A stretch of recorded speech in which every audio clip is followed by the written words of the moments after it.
Vamos al apartado cuarto, titulado La humanización del territorio.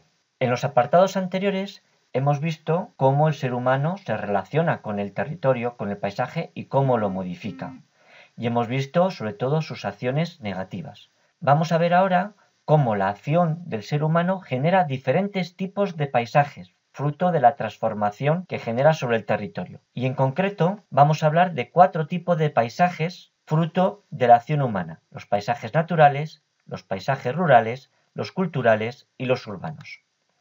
Los paisajes naturales son paisajes no transformados por el ser humano, donde la acción del ser humano es nula o escasa. En ellos predomina una flora y una fauna autóctona, quiere decir que es la propia del lugar. Se sitúan en lugares aislados, que suelen ser aquellos lugares con condiciones poco favorables para el ser humano. Y en este sentido son paisajes cada vez más escasos, porque como hemos visto en otros apartados, gracias a la tecnología y al desarrollo, el ser humano es capaz de vivir en zonas muy diferentes. Por otro lado, tenemos los paisajes rurales. Los paisajes rurales son fruto de la acción de la ganadería y la agricultura, y en ellos prevalecen los elementos antrópicos, es decir, los que son fruto de la acción humana.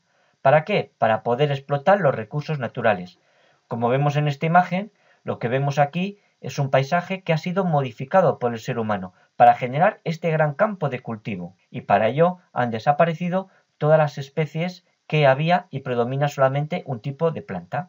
Estos paisajes rurales sufren diferentes acciones.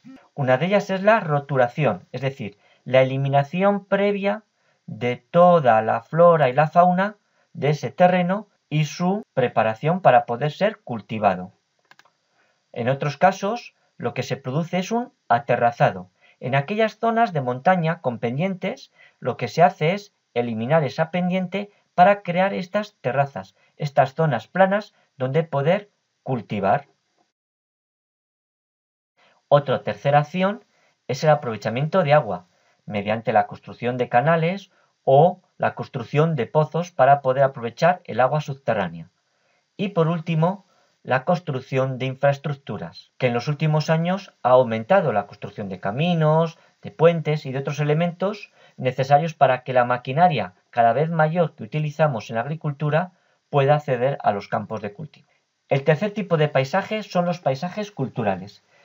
Y ojo, porque estos paisajes son difíciles de reconocer, porque parecen naturales, pero en realidad no lo son, ya que se han creado por la acción combinada del ser humano y del medio. Son paisajes en los que normalmente se ha introducido flora y fauna alóctonas, es decir, extrañas o extranjeras o que no son de esa zona. Es lo diferente de autóctonas, que sí son las propias de esa zona.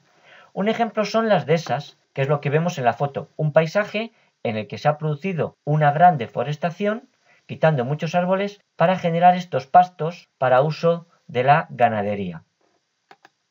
Y por último, los paisajes urbanos.